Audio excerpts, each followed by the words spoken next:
We of course have seen Our Gracious Majesty the Queen showing forgiveness, compassion and kindness to those that have really caused irreparable damage to her monarchy and her family.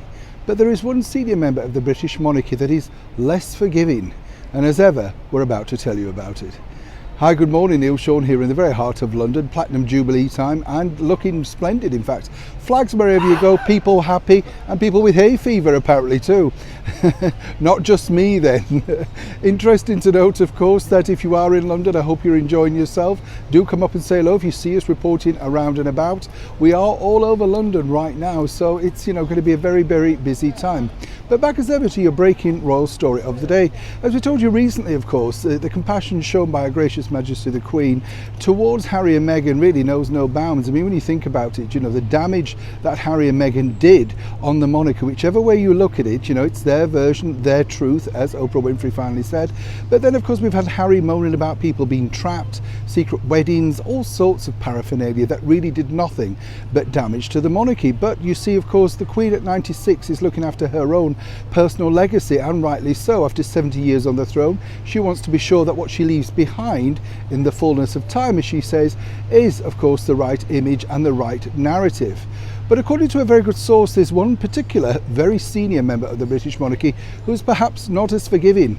Let me explain. We know His Royal Highness Prince William suffered a lot of backlash after the Oprah Winfrey interview, all thanks to his younger brother Prince Harry, particularly when he was visiting that charity, and a ludicrous reporter from Sky News suggested that the British monarchy were in fact a racist family, all stemming from that particular interview. Now, a very good source tells me that sadly for Prince Harry and of course for Meghan Markle, he is the least one that is willing to accept and move forward. In public, yes. Privately, not so, because he knows, of course, he is the man that's got to pick up this particular legacy and the backlash and the bombshells that they've now dropped.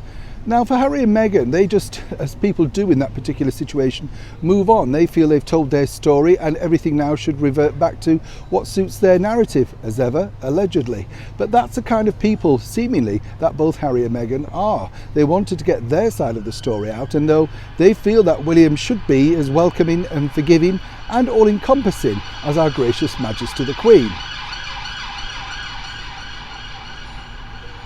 But sadly for them, William has, of course, bigger things to look at, including the future of the monarchy, his role as the king, and supporting his father, who was also greatly damaged by these outlandish claims, including things like cut off financially, you know the stories, His Royal Highness Prince Charles.